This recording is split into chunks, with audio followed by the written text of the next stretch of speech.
but we're hoping the purpose of this is to take a group of people who are new to being lesbians or bi or queer or trans, and to demystify that experience for them, and to just make it more easy to relate to for all of us, and as well for us to allow the rest of the group members to be sensitive to things such as not saying, hey ladies, such as not referring to big girl panties, such just things that you may not think of from your limited worldview, and to be able to work together to create a space that's welcoming for everyone. Feel free to add to that, Drew. Yeah, I really just want to, because, there's phobia within inside the community. There's phobia inside us. Right. I've still got transphobia. I still have it inside me. I'm trans. I'm non-binary, gender fluid, and I still have, there's times where I still struggle with it. So, quite a bit. So what I want is to cut down on the phobia as much as possible. And we had, I don't know if you were a part of the group yet. I don't think you were. But when the group was still quite an infant, we had a lot of trans hatred. Yeah. And it was not okay. And it's still not okay. So for me, not only creating a safe place, but creating acceptance and understanding. So my whole point is for when somebody to watch this who walked in going, I don't, no, they're choosing this, or this isn't real, for them to walk out understanding and possibly plant a seed of acceptance. If not acceptance. So that's really where I hope this video will take people. And I'm super excited to do this. Same. Yeah, thank you for the opportunity to get to know you a little bit better, and to share with us what makes Isabel uniquely Isabel. So we have a series of questions prepared, to just going through different life phases: childhood, transition, and now. And we can walk through those. If you end up finding something that you feel you want to elaborate on, go for it. All good. Like, I don't have a time limit here other than trying to walk the dogs, but this is more important. Someone else can walk the dogs today. I gotta walk the dogs. And if there's anything that you don't want to talk about, that's a question, or you don't want to elaborate on, just let us know and we'll skip over it.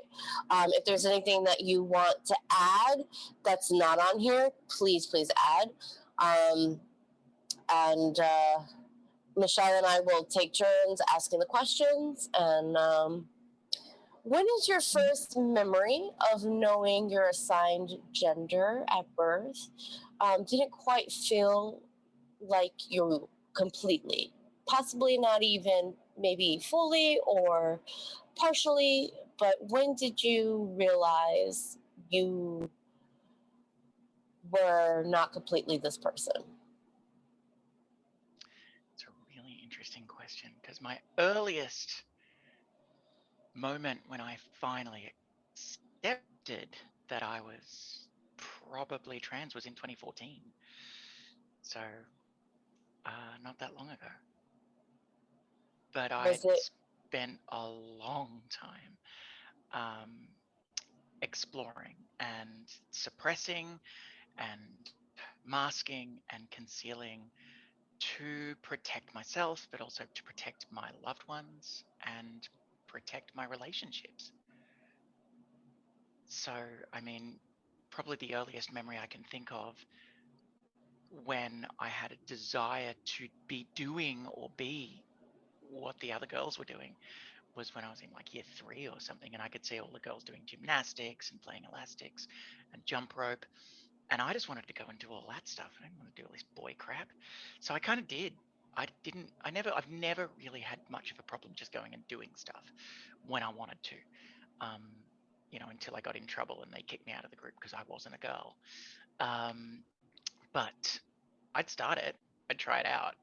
I remember having splits competitions with the girls. I was not bad at it. I'm pretty flexible.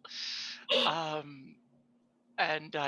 was actually one time I did get kicked out of the group because I was better at the splits than one of the popular girls, and she couldn't handle it. And she was just like, "No, you gotta go." I'm like, "Fine, I'm better than you."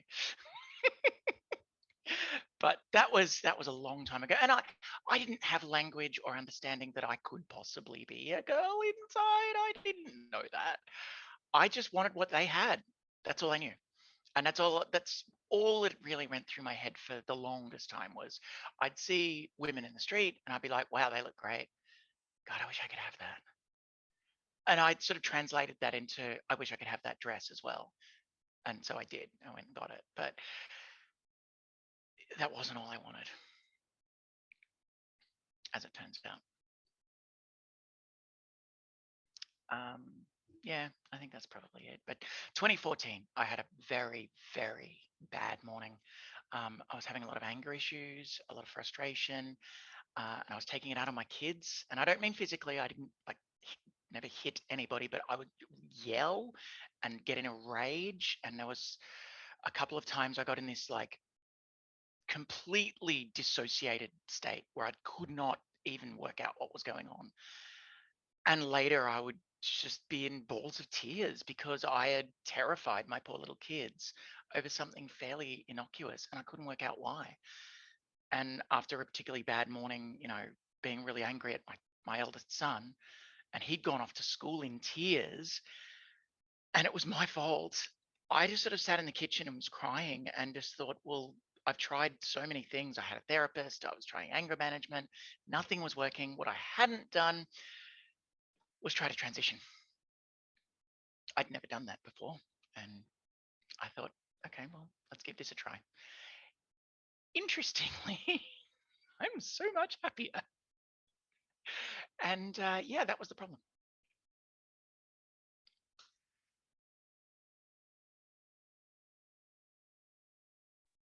Wow.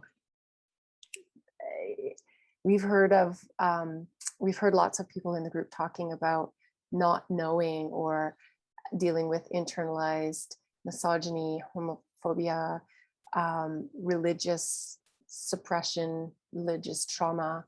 And so you've just expressed that, by grade 3 or 3rd grade, you were drawn to certain activities that were more typically feminine, and it really took getting to the end of your rope fairly recently to be like, hey, let's try it. And then how soon after you made the decision did you feel like, this is working, like I'm feeling better about myself, I'm not so presto cooker?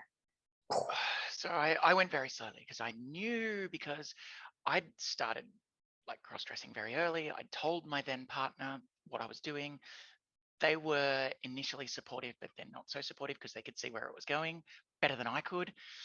And they're not a lesbian. And so I sort of suppressed for a long time. And so I went really slowly. From 2014, it took me until the end of 2016 to be fully myself all the time, everywhere. In fact, the first place I was transitioned was at my workplace. Dell was incredibly supportive and I knew I'd be fine. So I transitioned one day to the next at Dell. And it was fine. But also, like, I'm mature enough to understand that people aren't going to instantaneously get my pronouns right. They're not instantaneously going to get my name right. The company's not going to instantaneously get my email changed over. That was fine. And I expected it. And I just let it be a process. And each time people got my pronouns wrong, I just politely correct them. And I just kept doing it. And over time, it just, everyone got there. But I did not give the company any opportunity to do training or have systems changed or anything. I literally I went home as my old name on Friday and I came in as Isabel on Monday. And that was that. I sent my boss an email and told him. So were you the first in your workplace to Yeah. transition? So really in cutting edge. my specific workplace, yes. Okay. So no, and then have other colleagues followed in your footsteps? Not that I'm actually aware of, no. Okay. So you don't really have that community in the workplace, but A little you bit. acceptance. I'm the lead for the ANZ Pride group, so I know a few. Good.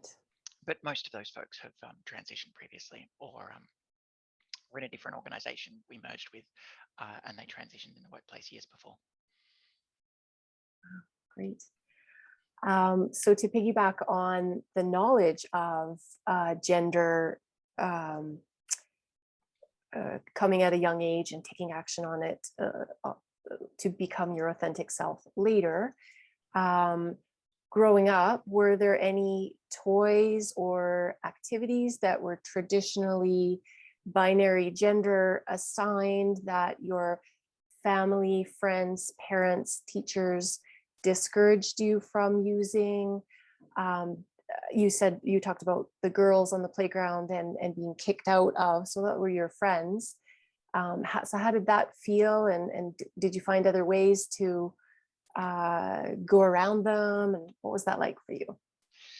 Not really. I mean, it's difficult to remember, but in each instance that I approached sort of female binary stereotyped activities or toys or clothing, I was strongly discouraged by everyone in my life. I mean, I did steal my sister's Barbies and her camper van so that I could play families with my GI Joes and her toys rather than war, because I found it more fun. And I got in trouble from her. She was 8 years older than me. She wasn't playing with them anymore, but she was devastated that I would use her toys, and therefore I got in trouble from her, and I wasn't allowed to use them.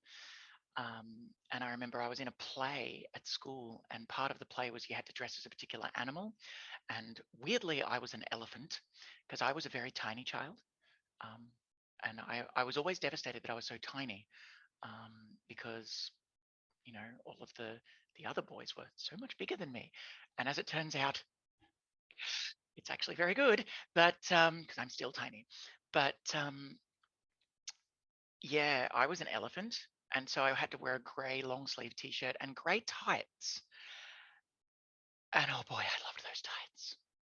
I just loved those tights.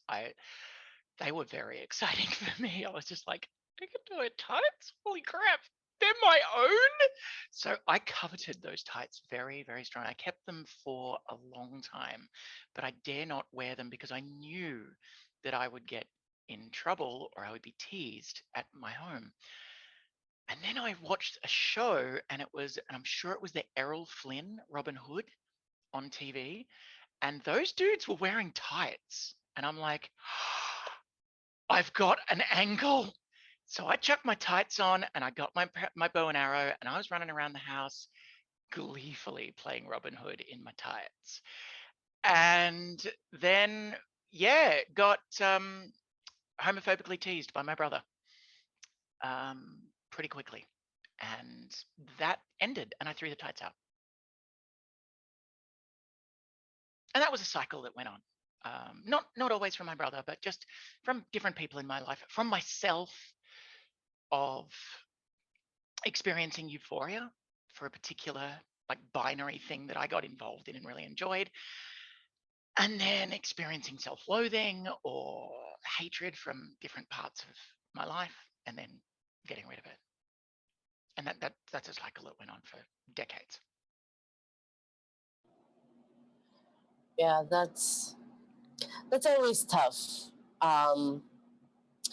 You know, a lot of this is relatable for myself, and I feel like that whole letting yourself down and that disappointment of your your glee just leaving. Yeah. And you could feel it just leaving. It was like, it really like just takes a part of you with it. Yeah. And yeah, it's really hard. It's really hard, and it's hard to get past. It's hard because it's still like, no, I should be in this gender box, right? Or I should, like, for me, I do not like to shave my legs. It's fair enough. I feel very uncomfortable when they are, and I feel like it's not me. Yeah. However, I do not like to wear shorts in places that are not LGBTQIA friendly because I feel the stares and I know that people are going, that's a female body, those legs should be shaved, that's disgusting. And that's, I put on myself. Like, I shouldn't care, but I do.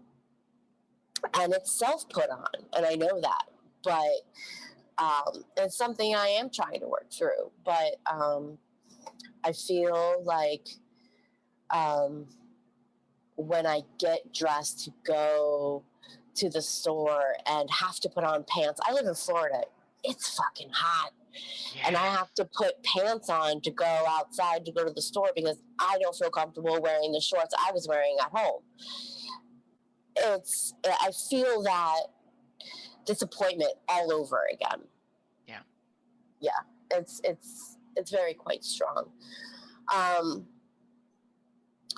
So you talked a little about activities that you were in and that you started, and the teasing from your siblings. How did your parents feel about you wanting to do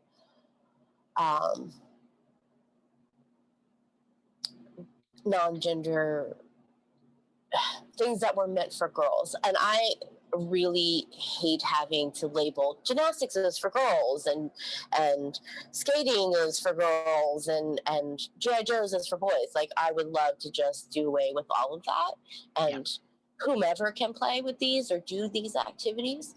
How did your parents feel about you wanting to do these quote unquote more girl activities? Look, now I probably should mention that my brother was pretty young when he did tease me at that. So he would have been no more than 11 when he threw homophobic slurs at me when I was wearing my tights. So look, he was still a child. So he's learned that from somewhere. And I'd say I know where it was because my dad was very homophobic, and my mum also, not vocally, but she wasn't vocal about anything. She was definitely quite homophobic. So look, I knew my parents, and I'm very insightful, and I'm extremely good at picking up what people are putting out. They never found out. They never saw me doing anything that they would think might be sort of queer or anything like that, ever. So I don't know. The reason they never found out is because I know that they wouldn't have been okay with it. They would have been horrified, and I never wanted to live on the street or have to fend for myself. And it's not a regret that I didn't go there, but because my life would have been radically different if I had have. But yeah, I do feel that my younger self was not brave enough. Completely agree with that statement as well. It's so painful because I in high school tried and lived from house to house for 2 weeks at different people's. So I get that self-preservation. It's very strong, and it's very, I know I cannot take care of myself yet. Yeah. So I unfortunately still need this and still have to put up with this. And so I'll just jump into our next set of questions. So the first one would be for you, Isabel, to tell us what it felt like having to live as and act as someone else other than your true authentic self for so long. This is a pretty short answer. It was frustrating. And yeah, I don't know if we mentioned this before or after we started recording, but yeah, the anger and frustration in me was really what brought me to the place where I knew I had to try to transition, because I'd been trying so many other things to try and manage that. And I needed to see if it would help. So yeah, just frustrating.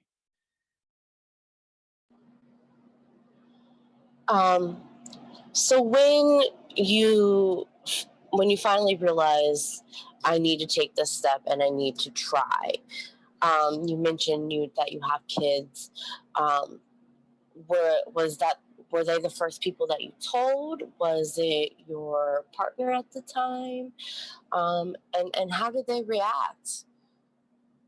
Yeah, so my partner at the time, I told, I didn't tell my kids at her request. And she said, I can't deal with that because, you know, I'm not a lesbian and I'm not capable of dealing with that right now. And I was like, okay.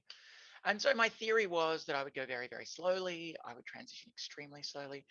And I'm not sure, again, if I've mentioned this before, but I transitioned, and it was in 2014, I made the decision to start trying.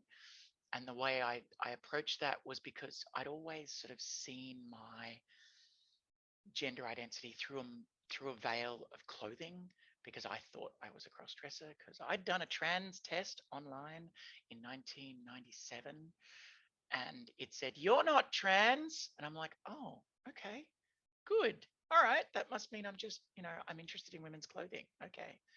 Yay. So I just went with that. And then so in 2014, when I finally sort of thought, okay, I've got to do something, I just resolved to never wear another item of male clothing, ever. And I had a pretty good stock of women's clothing. I had professional clothing, I had casual clothing, and I purchased pretty carefully to make it kind of translatable as male clothing, so to speak, or male socially passable clothing. So I just did. I just didn't wear any male clothing, and I threw out most of my male stuff at that time. Then at the end of 2015, my workplace actual pride group, because they knew I was pretty progressive, asked if I'd like to go to a conference, and I said yes, please.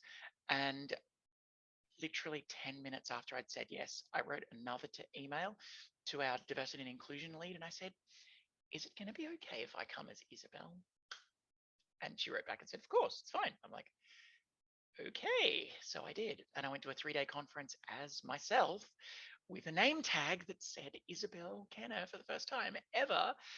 And that was it. I transitioned at work the next week. And yeah, my then partner was like, no, I can't handle this. The kids can't handle this. You've got to change when you go to work, change when you come home. And I'm like, okay. So I did. I spent about 12 months doing that. Like I said, I moved very slowly to try and ease her over the line, so to speak. But evidently, it turns out you can't force gay people to be straight, and you can't force straight people to be gay or bi. So that was that. But she tried really hard, bless her. 2.5 years. She tried to be queer. She's not. Yeah, that's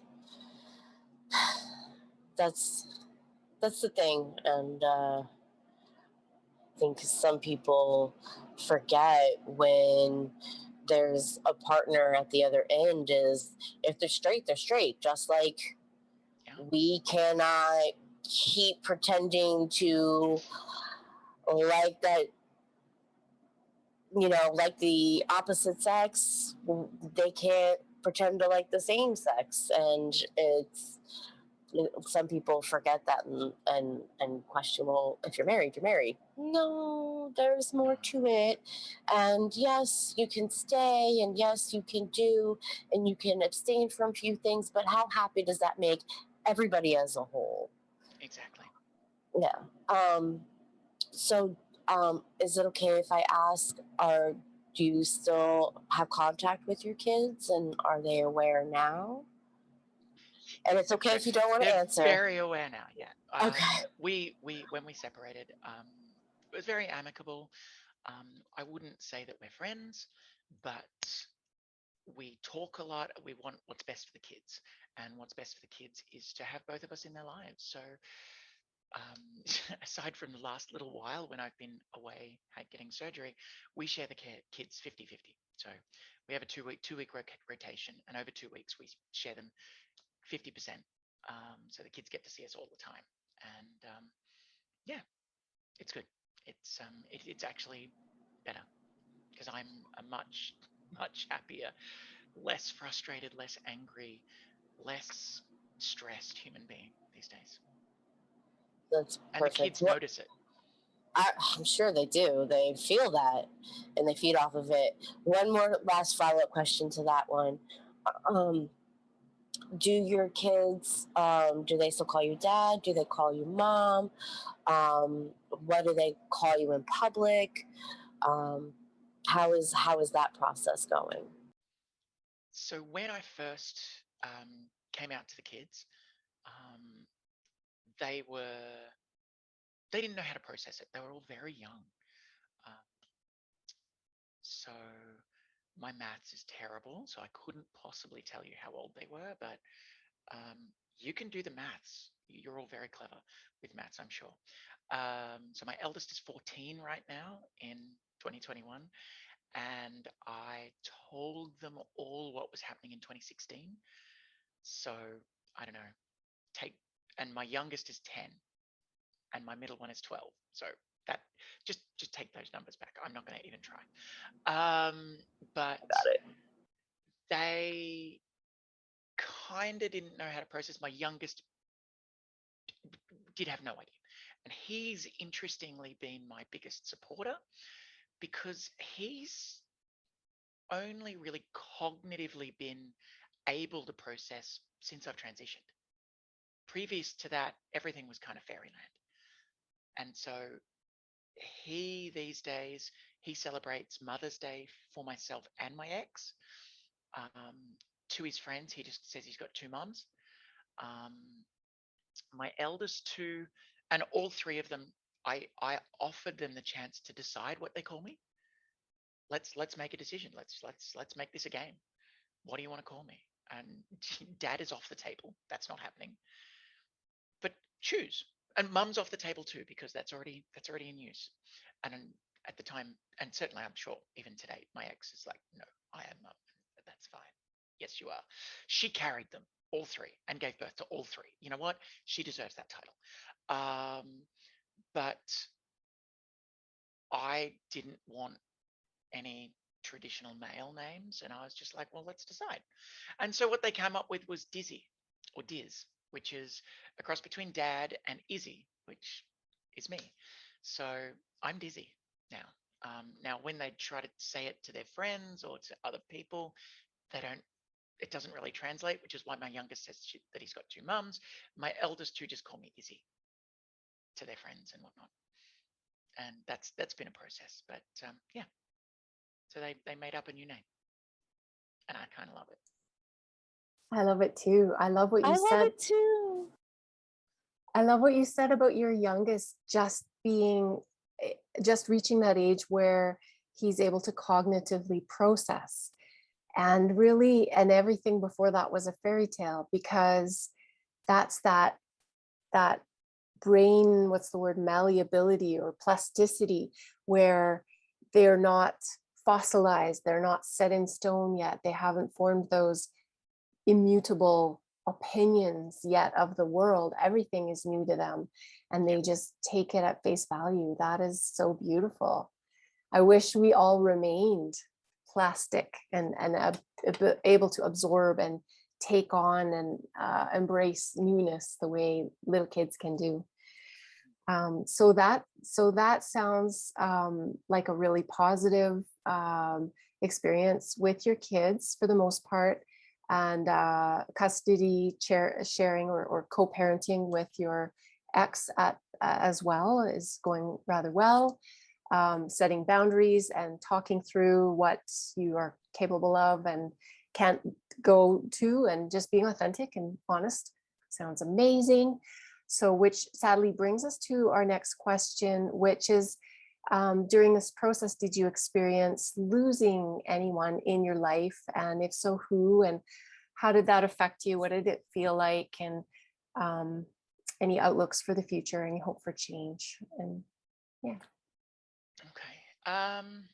Yeah. So, I mean, we've already spoken about my now ex.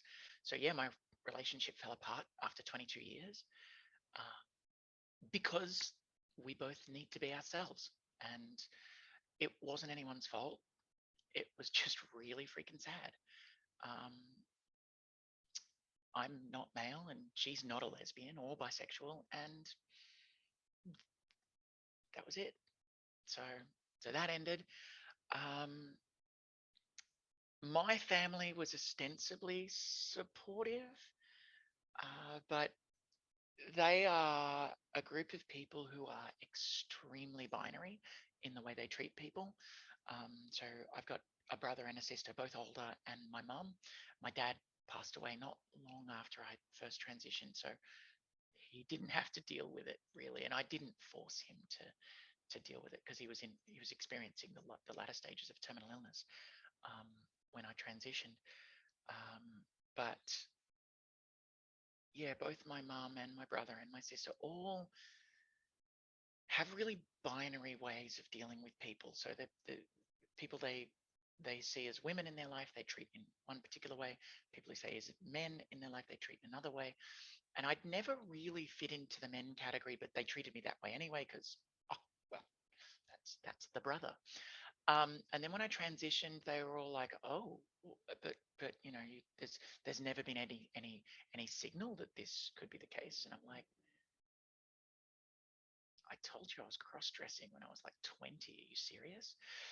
But apparently that wasn't a signal.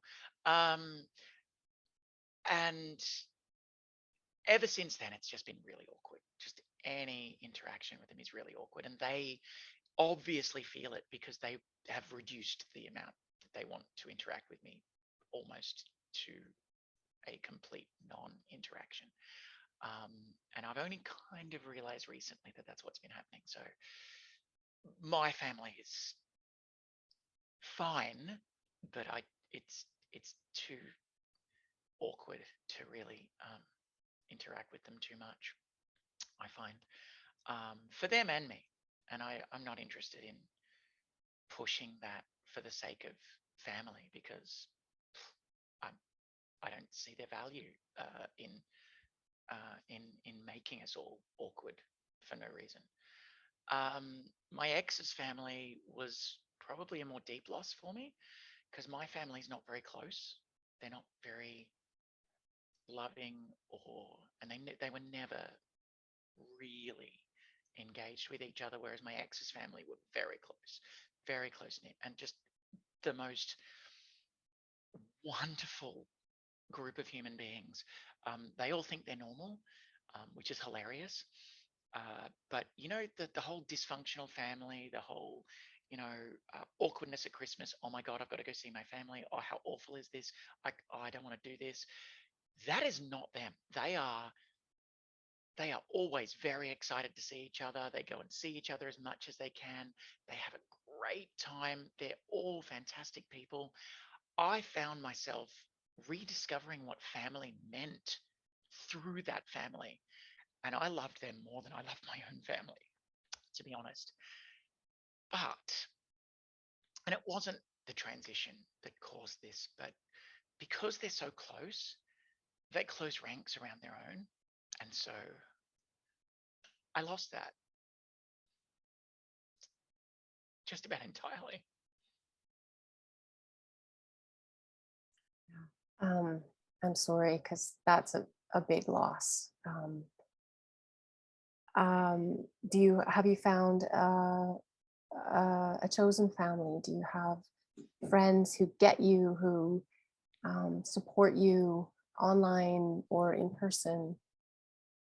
Yeah, yeah. So, I mean, as well as family losses, pretty much every friend that that my ex and I had built up. And again, I don't think it was the transition necessarily, although there is something we said for the awkwardness around that, because again, people are so binary.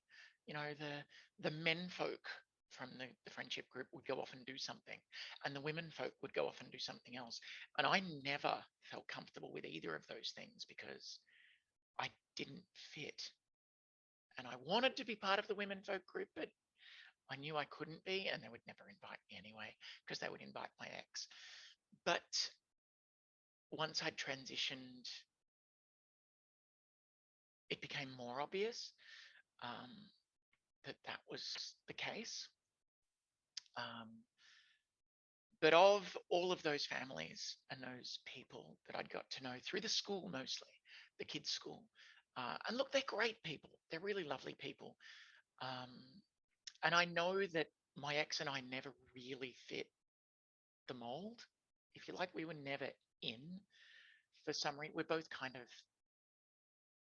run our own race. She had her people.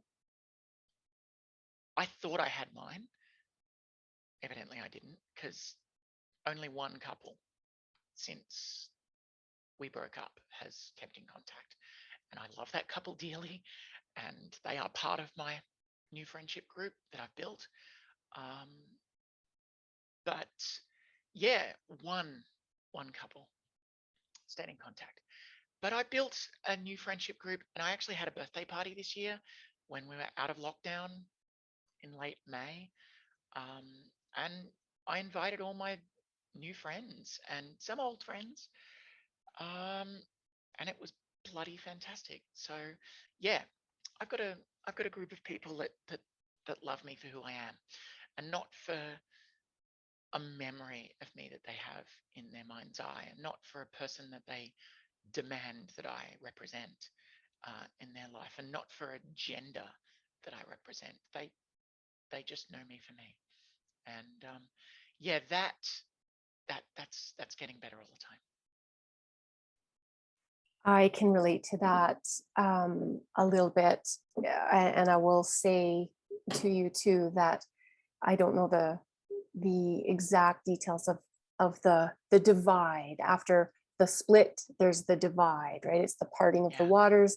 People choose a side, but transition or not, couple or not, a lot of our lives rotate around couples activities, barbecues and things. When you're solo or single, you're sometimes seen as the fifth wheel. Sometimes you're included, Thanksgivings and things, because people know that you're alone and they want to include you. Sometimes if you're part of a couple and you split, then the couples or the families or the friends who were friends with person A first stop talking to person B and vice versa. And that can be quite hurtful when you've been in a relationship for 20 years or 10 years or however long. It's a long time. And you've given up, you've turned down other offers to spend time with your couple friends. And anyway, it hurts for sure. Yeah. No, I mean, I know she's gone through much the same thing. I mean, when it's not like, everyone chose her. A lot of people chose neither of us because I was going to say it was or easier. ask. Yeah. Yeah. And I know she's Because definitely got her people, and I mean, she definitely got more. But I get that. She was actually a nicer person than I was. is it maybe quality over quantity? The ones Mm. who are with you, they're authentic and they're with you because they want to be with you. And so Yeah. they're worth 10 times. Well, that's Yeah. my opinion, but you're a lovely person. And I'm happy to hear that you're growing new friendship groups and moving forward. And we're all doing the best we can. And it's an honor to get to talk to you. It is. I found when I split with my ex, and started to realize who I was and how I felt and what that meant. Because it's still fairly new for me. It's been about 3 years, so it's still fairly new for me. Still trying things, still learning things. But I found that I didn't want to stay connected to our old couple friends because I felt they were friends with somebody who I'm not. And so I did more of disconnecting from people than letting people disconnect from me, because I just felt like they meant somebody who I'm not, and I'm not like who they are. And if we had met in this day and age as me now, we wouldn't be friends, right? Because I'm trying to fit a mold, and that's a mold that they want. And so I found that I did a lot of self-separation from them because it was just easier, and it felt better, and I felt like it didn't keep me down,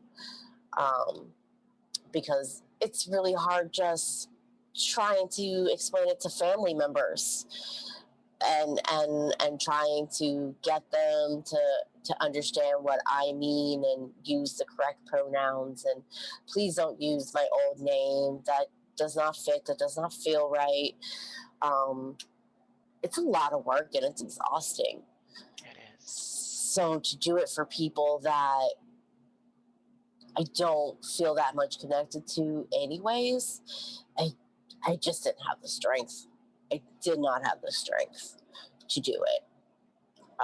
Yeah, I feel all of that, and I think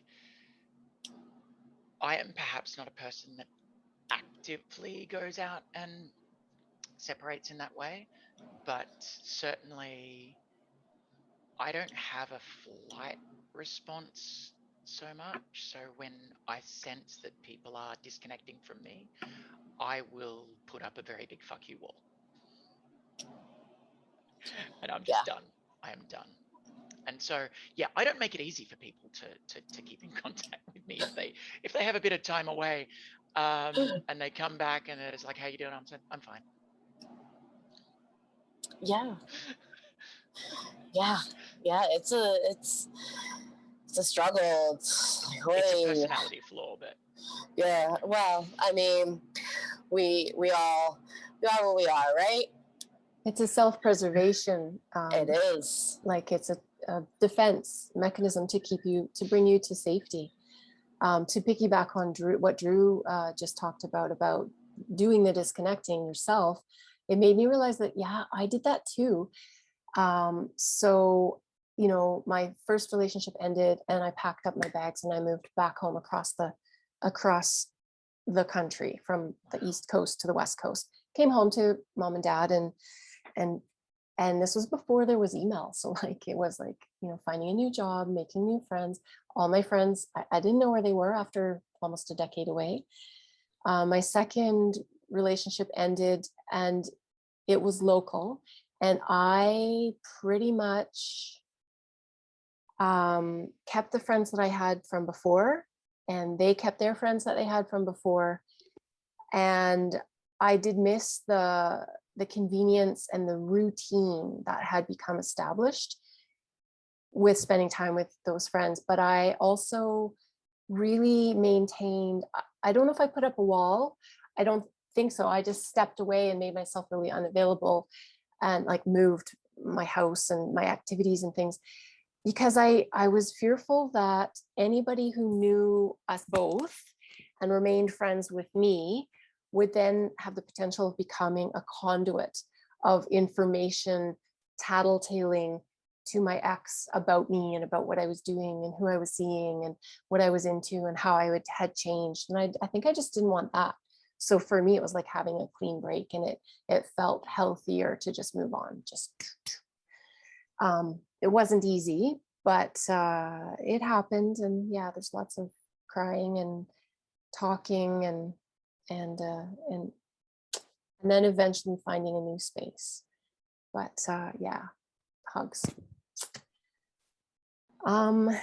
So maybe we could jump into our next question, which is actually not about relationships so much, but about that becoming Isabel, and taking some of those first steps to go shopping for first outfits and wearing it out, and just yeah. So what was that like for you? You talked about transitioning slowly, and you and cross dressing, and yet deciding on one date to just purge all the male clothing that you had. Tell us about that. Well, I mean that part was easy for me because I mean when I'd been experimenting, and I thought that the language I had to explain who I was, and after I'd done that online test to determine whether I was trans, oh look, I'm not, was in 97, so I was quite young compared to now. I'm 46 now, but I had been collecting and wearing and even wearing out um, women's outfits. And I was never really keen on the fetishization of it. I just wanted to be seen as a female when I went out in public. So yeah, look, I chose some short skirts here and there, but mostly I just wanted to be seen um, as just an average female. And I was, I've been blessed with quite a small frame and a face that weirdly, at a workplace, I'd went to a costume party as Buffy the Vampire Slayer um, because I could. And one of the senior execs, she actually said to me, "You know what? You actually look better as a female." I'm like, "Thank you." And she wasn't wrong. Um, so I'd been dabbling for 20 years before I transitioned. My baby trans phase, where we experiment with ourselves and experiment with femininity, was 20 years old by that stage. So it was really easy for me, and I'd been going out and purchasing and trying on women's clothing in women's shops for 20 years because it just didn't bother me. I don't get anxiety. Well, I don't feel anxiety too keenly. I can feel it. I sweat and I get my heart beating. I can feel it, but I just go and do it anyway. So the whole concept of anxiety is that it stops you doing things. It doesn't stop me. So um, I had no problem. And when I went out buying clothes as myself for the first time, I'd done it before. Um, yeah, and I had a long time to prepare, but I always enjoyed it. I always enjoyed trying on clothes and buying new things. So what did it feel like? And if it wasn't so much the clothing, but what was involved in finally starting the process of of showing up as Isabel every day? Yeah, that's a good question. I guess trying to make me feel like I was passing was the biggest challenge for me. So of course, I started off with pretty heavy makeup, um, wigs, which I'm still wearing because I have no hair. Um, I have had no hair since I was around 25. Um, yeah, just dressing as well as I can to try and pass. And weirdly, I only in the last sort of 3 years have finally got to the stage where I don't give a shit if I pass anymore. I don't care. I just don't care.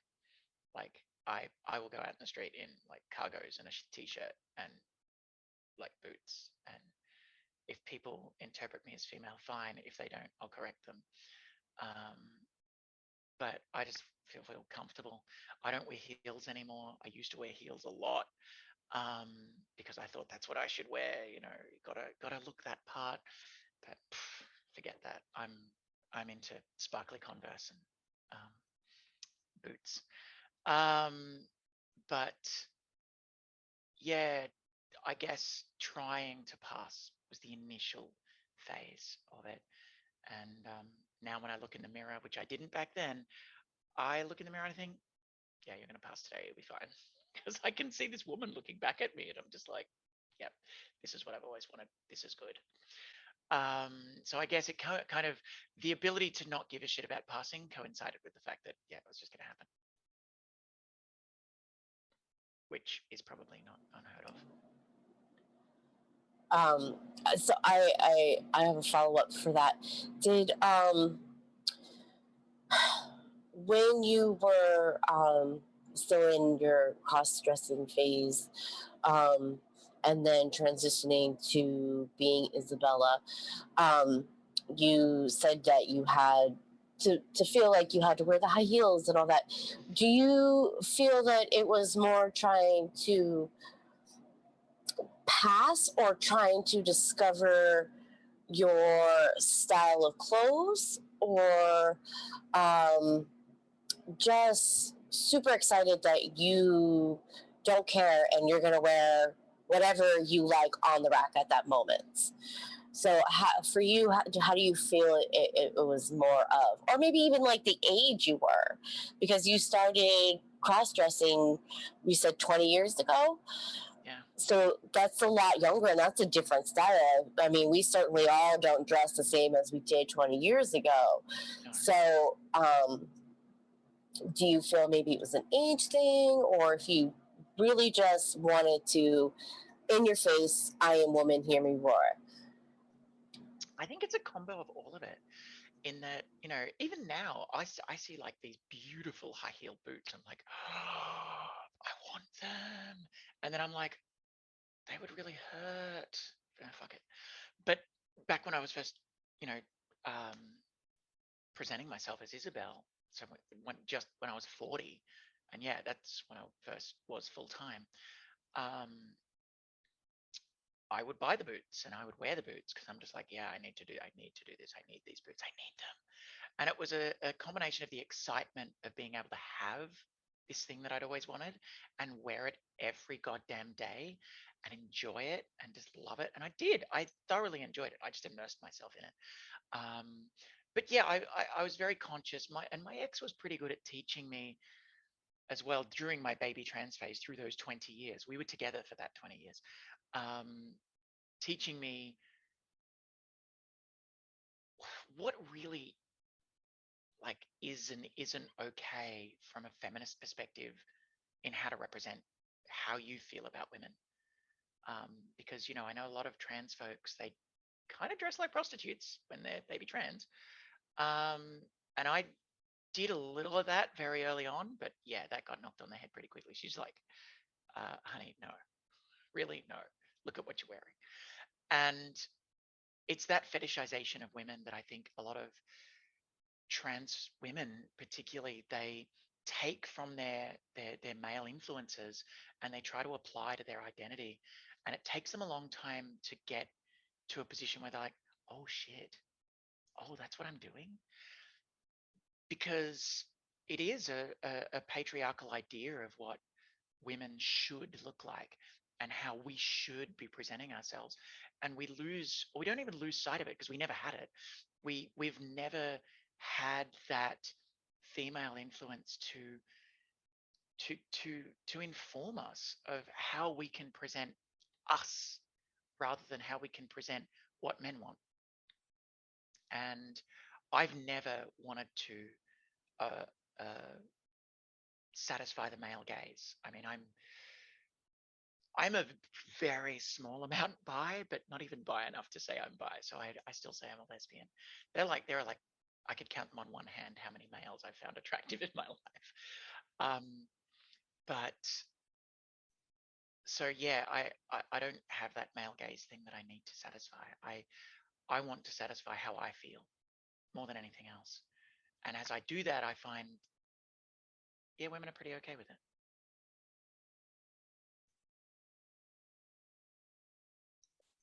I love that answer. And that's the first I've heard of it, but I just love everything about it. We have got about 4 minutes left on this Zoom. So I was like, Drew, if there's any follow-up questions on the transition questions, maybe we do that. And then I'll just create a new Zoom session for our here and now. I think you just nailed it on that last answer. I love it so much. Drew, did you have any follow-up questions for this part? No, it's so, I think you explained it so well. It's so visual and it's so tangible, and it's a brilliant answer and explanation. Yeah, the male gaze, taking what you've been grown up to appreciate in women, which is seen through the male gaze. Even for me, unlearning that takes some conscious effort. I hadn't even heard about it until about a year ago, and then it's like, well, yeah, and then and just learning learning about feminism, learning how to represent, learning how to be respectful. I actually do have a follow-up question on that, which is there's something that I'm just learning of, and I may not have the right word, but body shaming, slut shaming, like you should be able to wear mini skirts. If you want to wear mini skirts, go the frick ahead and wear the mini skirt. So did you feel like there was any shades of that in your education from your ex during your baby trans session, where you were like being guided into that's too much? Yes, yeah. So my ex, bless her, she is a wonderful human, but she is so vanilla. So vanilla. And we are very different people. Um, and so very often I would dress how I dress now back then, and she'd look at me and go, "Whew, that's an outfit." And I'd go, "Oh, okay." And I would go and buy clothes that suited her style because I wanted to achieve what she saw as being stylish and feminine and feminist, which I see her perspective, but it's so not me. And these days I just dress like that. And she said it to me since. She's like, "Oh, that's an outfit." I said, "Yeah, it is." So you're finding and embracing your own style now. You had a little bit of a training period, but you've learned enough to know what you like and what you can leave. Yeah, and I like colors. Awesome. I feel like some women don't understand feminism is being you, and however that looks. Yep. And if you feel comfortable wearing a shirt where your boobs are exposed, wear it. Yes. Wear it.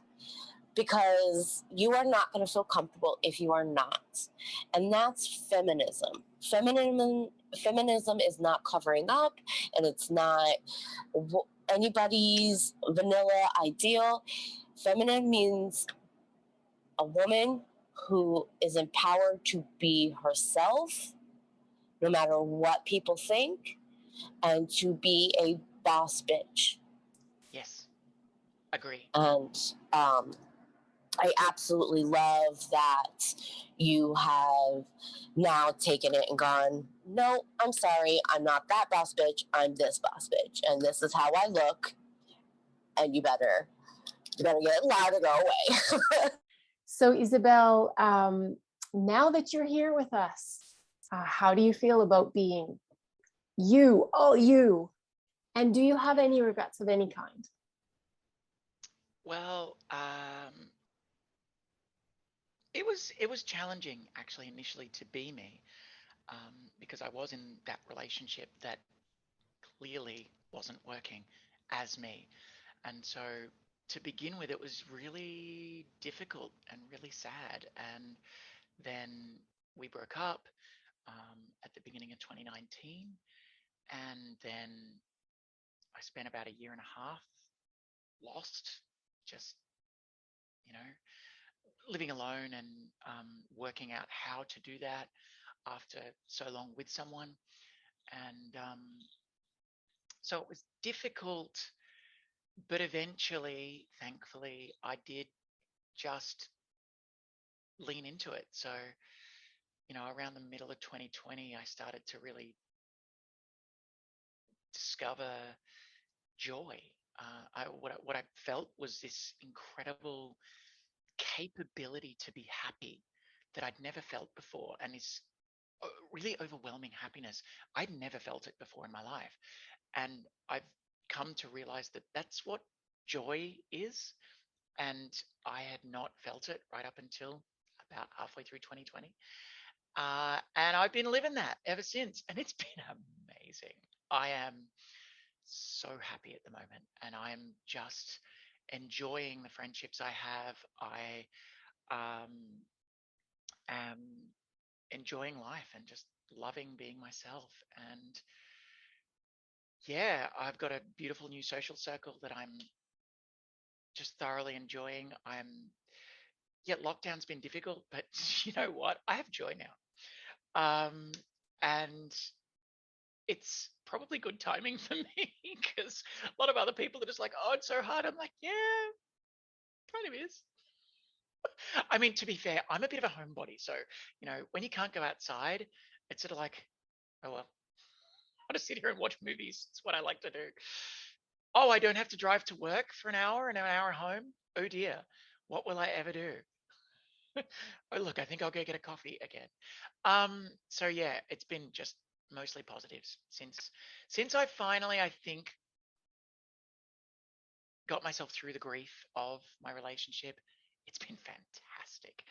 And if to answer the regret question, if I was to transition younger, and I know a lot of trans folk are just like, I regret not being able to transition when I was a teenager. And I get that. I feel that because life would have been really different. But I would have been in the 80s and the early 90s if I transitioned as a teenager. I'd have I might have been kicked out of home. It might have been maybe not kicked out of home. It might have been so awkward that I just left home. It would have been very, very, very difficult. I definitely wouldn't have 3 beautiful children right now. Certainly not the same ones. And so, no, I I don't have any regrets. My life is fantastic right now. I'm really happy about the way my life is going. I love my kids, and no, I can't have regret. If I had regrets, it would mean I regret my kids existing and being the people they are, and I definitely don't regret that. They are wonderful humans, and I look forward to watching them grow more. I love that. I think many of us can relate to the joy of finally stepping into yourself. Of course, comes for many of us, not all of us, but for many of us, fear and of the unknown, and those of us who lost relationships of how the fuck do I do this alone? Yeah. So there's so many people I think are going to relate to that joy. I know. So I was separated from my ex for about 6 years, still living together. Yes, I still live here because I had to give him the house in divorce, so I'm starting from scratch and saving up. But in separate rooms, we're divorced. We're just co-parenting. It's super hard.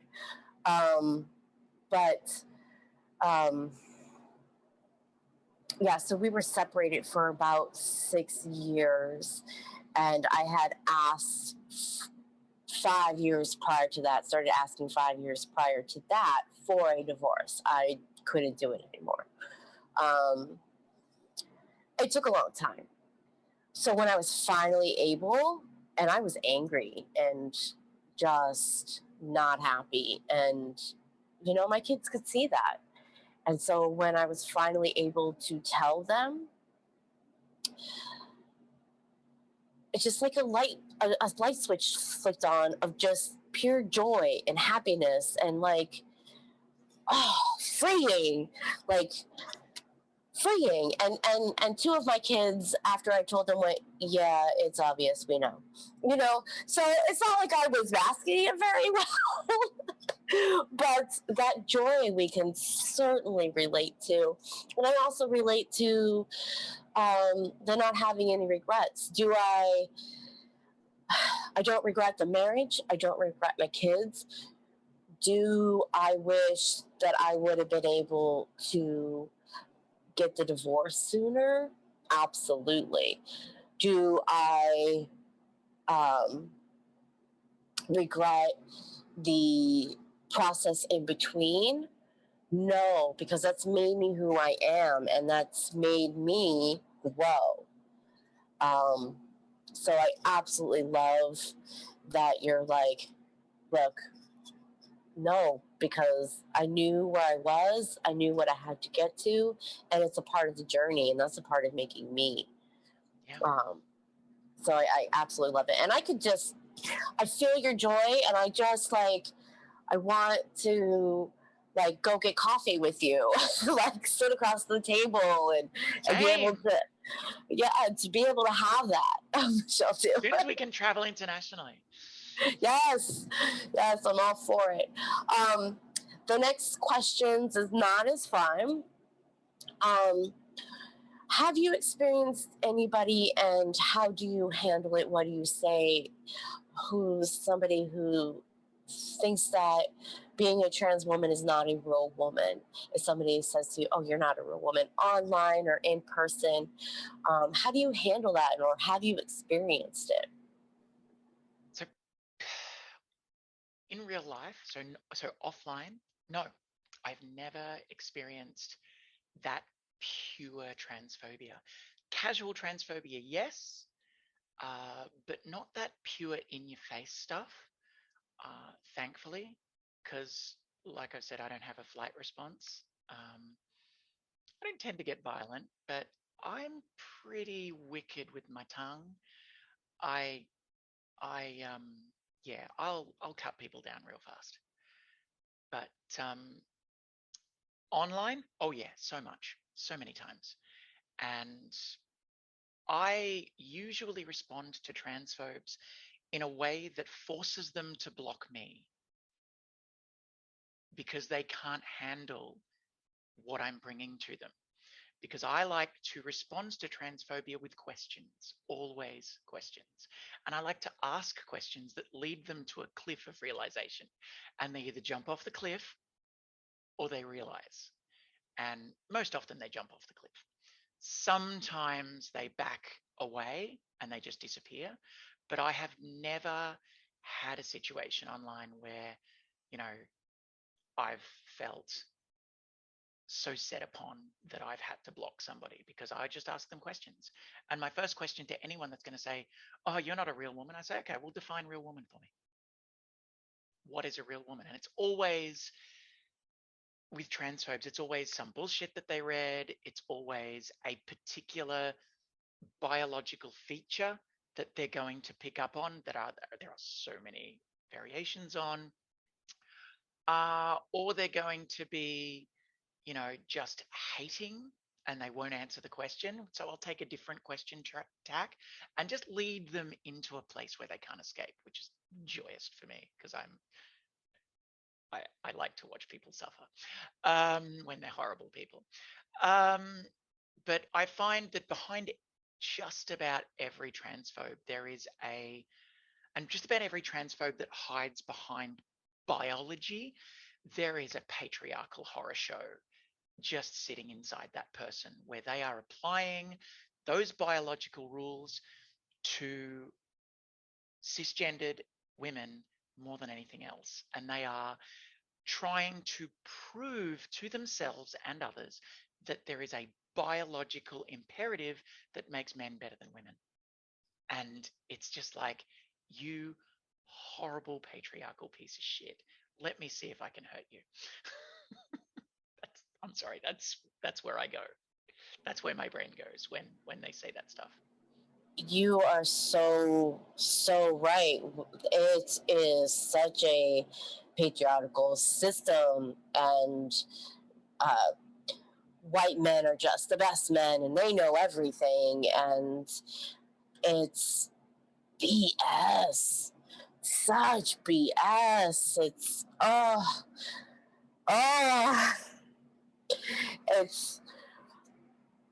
it's so, I'm waiting for the day when we as a society can say, white man, your time is over. Go sit down. Go sit down. Let some other people come in here who have helped form this country, have helped influence so many things, and let's take some cultural ideals and norms from other cultures who have, since the start of their culture, accepted multiple genders as a spectrum and have words and have the vocabulary.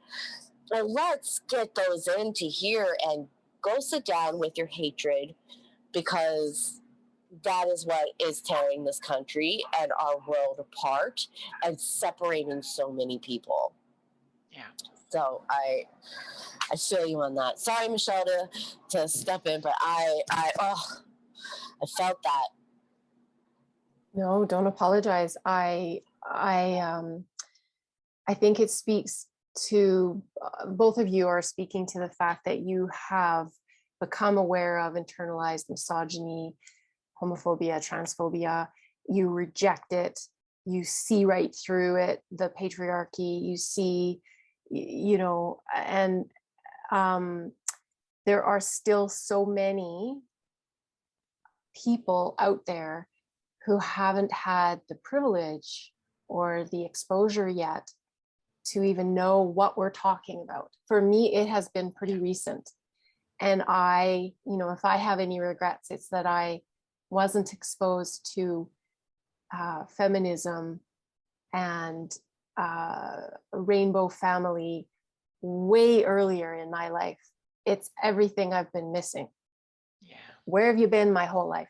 So it caused me to live under a rock. It caused me to be small. It caused me to hate myself, mask it.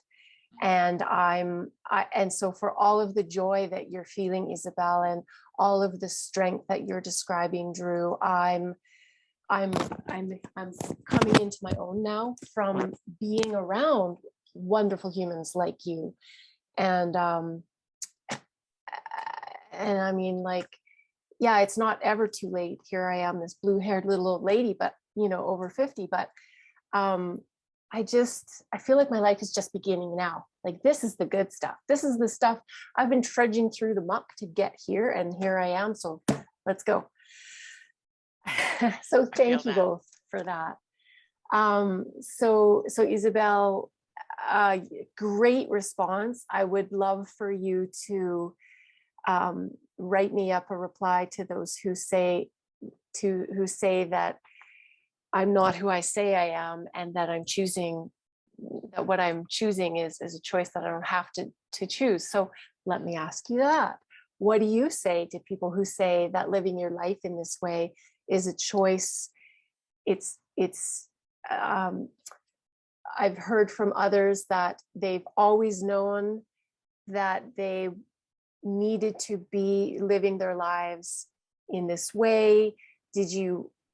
For you, it was a little bit different. You talked about having inklings young on and not fitting the binary, knowing that part for sure, but really only in 2014 being like, hey, I'm going to try this thing. I'm going to step out. I'm going to make these steps, doing it a little bit slowly, some things a little slowly, some things a little bit faster.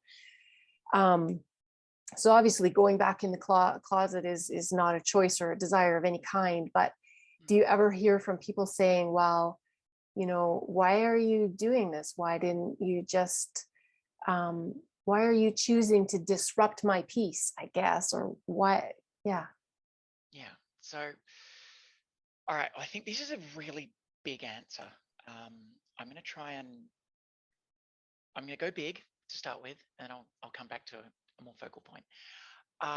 And it's something that actually bothers me in the group, believe it or not. And it's not anyone's particular fault, but I try to correct it where I can, wherever I see it. And the first thing that I see in this vein is when people say, oh, they don't agree with my lifestyle. And they're talking about themselves. Yes, it's in the group. And they're talking about themselves, and they're talking about the fact that they're queer, and they're talking about their family or their friends or whatever, and that they don't agree with it. And it's just like, honey, you do not have a lifestyle. This is not a lifestyle. This is you. This is who you are. We are born this way. And it is not a lifestyle. Like boating is a lifestyle. Riding a push bike is a lifestyle. Going out and having a picnic is a lifestyle. Who you are attracted to, your gender, it's not a lifestyle. And I also hesitate to use the word identity because I don't identify as a woman. I am a woman. I will identify myself to others as a woman, but I don't identify as it. I just am. It took me a long time to get it because society pushed that down in me pretty seriously for a long time, but that's who I am. And I don't need to identify so much as just be. So that's the large answer. I think none of this is a choice. We are who we are. We're born who we are. So it takes some of us a long time to realize it. And I was just talking about this to some trans folks the other day. They were talking about how HRT, hormone replacement therapy, can change who you're attracted to. And I know there are a lot of people who believe that. I don't believe it personally. I don't have any scientific proof here. But what I do find is that when we transition and we start to feel comfortable with who we are in society, we start to feel more comfortable for attraction types that we were perhaps not comfortable with earlier. And sometimes that's we found our people in the gay community because we were female and found men attractive, but we didn't feel comfortable with cisgendered females because they never made us feel comfortable. So we went to the gay community. I'm not one of those people, but I know a lot of trans women that were. And so they find that, their attraction to males is much more comfortable in the gay community. But then when they transition, they start to think, well, the odd female is actually quite attractive as well. But they didn't feel comfortable with that before because they were in the gay community. But now that they're very comfortable with themselves, they're very comfortable with their place in the world, they start to open up and feel more comfortable with the attraction types that they felt. People more like me, I've always been more attracted to women. But I remember sitting down with my ex before we had kids, years and years before. And, she asked me this question. She said, oh, well, what do you think you would have been if you weren't the person you are? I'm like, probably a gay dancer. And she's like, what? I'm like, well, I've always loved dancing.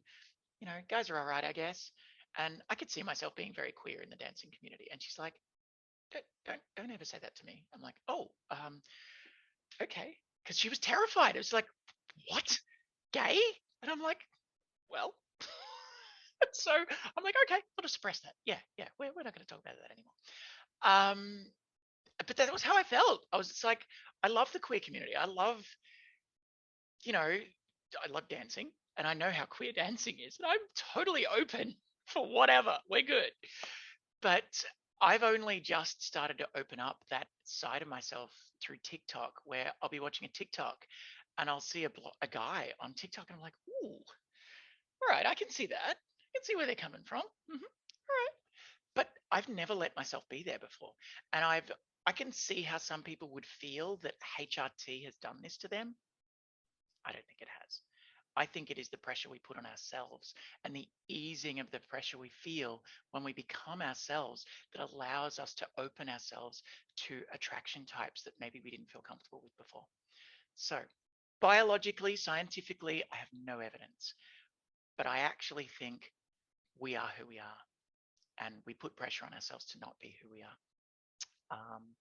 Now, people who say it's a choice, and I know you want to be nice, but fuck them.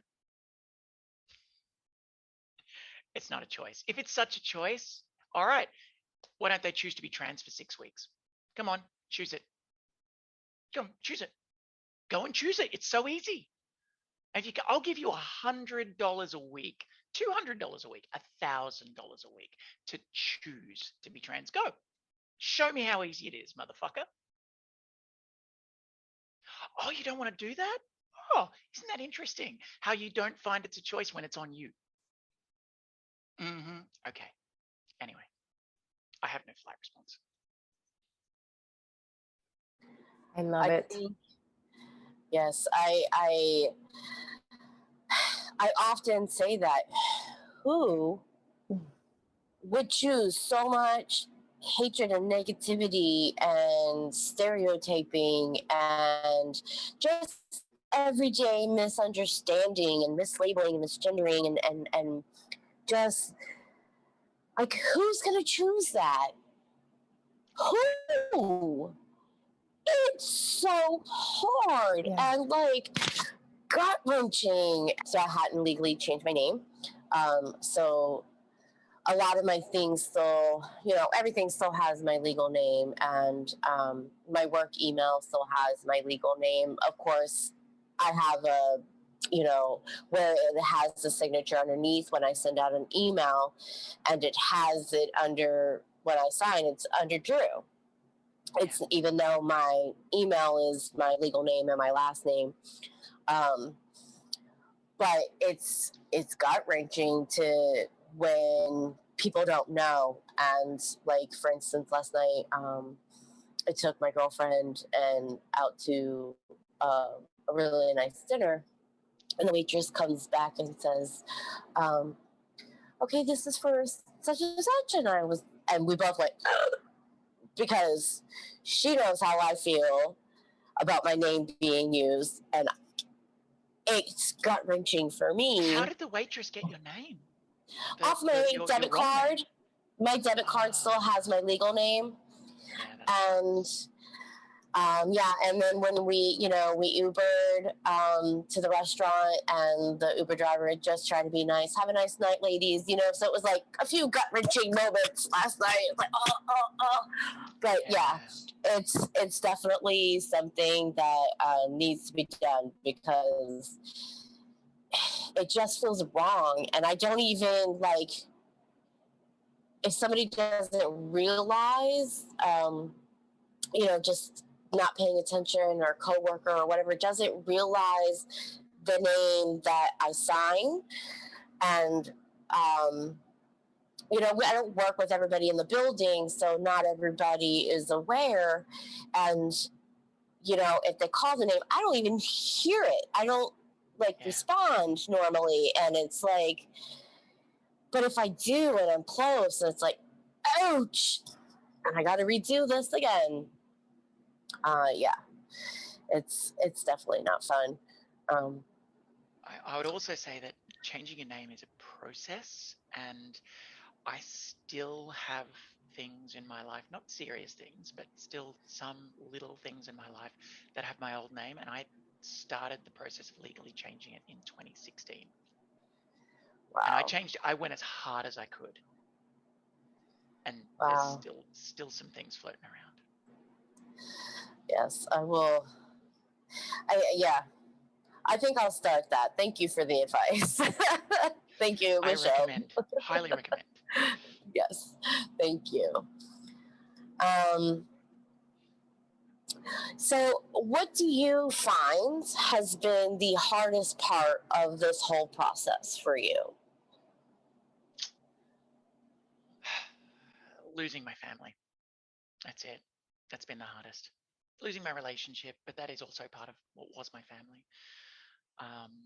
Yeah, that's it. It's not a long answer, that one. It's definitely been the most difficult. Yes, I am understandable. Um, can I ask, how did you land on the name Isabel? I absolutely love that name. I actually wanted to name my daughter that. My ex vetoed it. I'm like, but no, it's beautiful. Um, how did you land on that name? Well, interesting question. So when I first got online, this was in 1997, um, I chose to make all of my online profiles non-binary, interestingly enough. So I only ever used my initial, which was I, everywhere. And when I got my first proper corporate professional job, they asked, what would you like your email address to be? I said, I Kenna. Oh, you don't want your full name in it? Just I Kenna. So you can see I knew. I knew I knew what was going on, and I knew at some stage I would abandon that name. As much as I tried my best to fit what that name was, and I still have that name because that name was actually my father's middle name. And when he died in 2017, I hadn't officially changed my birth certificate yet, but I changed it not long after he died, and I kind of just took my first name and pushed it to a middle name and then put Isabel at the start, and that's now my name. Because it was my dad's middle name, and I didn't want to get rid of it because he just passed away recently, and I sort of felt that I should keep a little part of him that he'd given me as a child. And he actually used my name, Isabel, for the first and only time the day before he died. So that was really special for me. And the name Isabel I chose because it was an I, and I could keep that initial and keep that presence that I'd built over, close to 10 years online. And I didn't change any of my socials accounts at all. As a result, the only account that had my first name was Facebook, and I just changed my first name on Facebook, and that was that. And I didn't post I'm now coming out as this. I just changed my name. That was it. Everyone could just deal with it. Now, I will say that that was a mistake in general, because I didn't tell or inform or send an email or provide anyone detail. I just said, I'm Isabel now. She, her pronouns. Get used to it.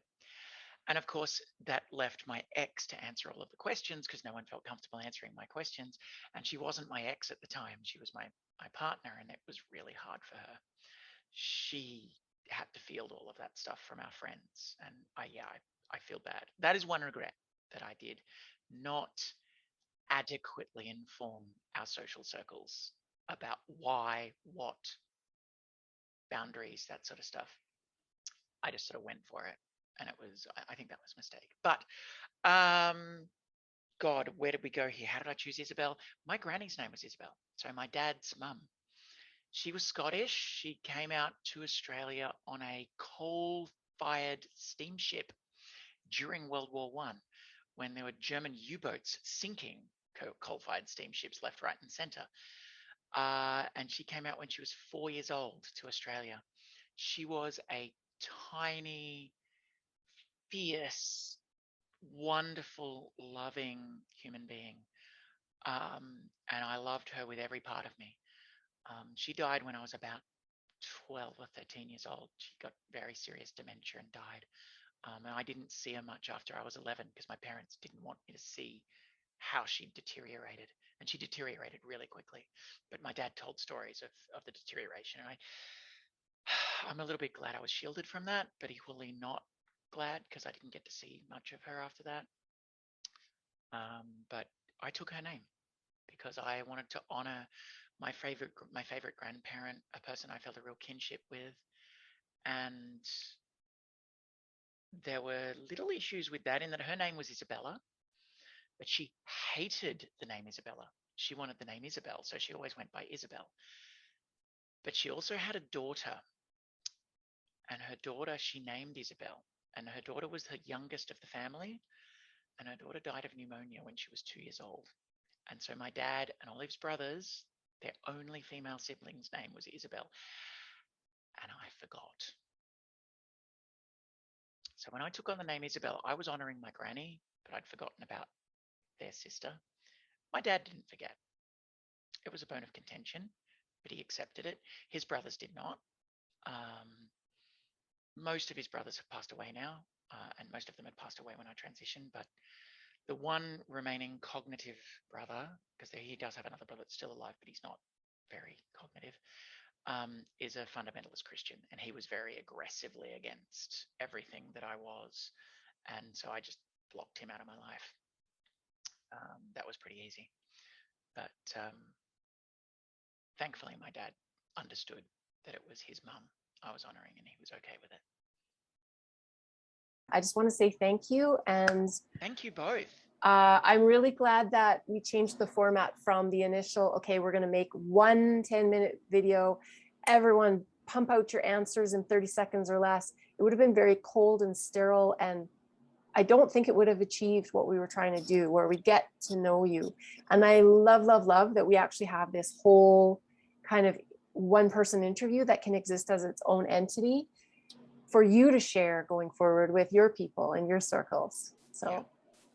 I am grateful and honored, and I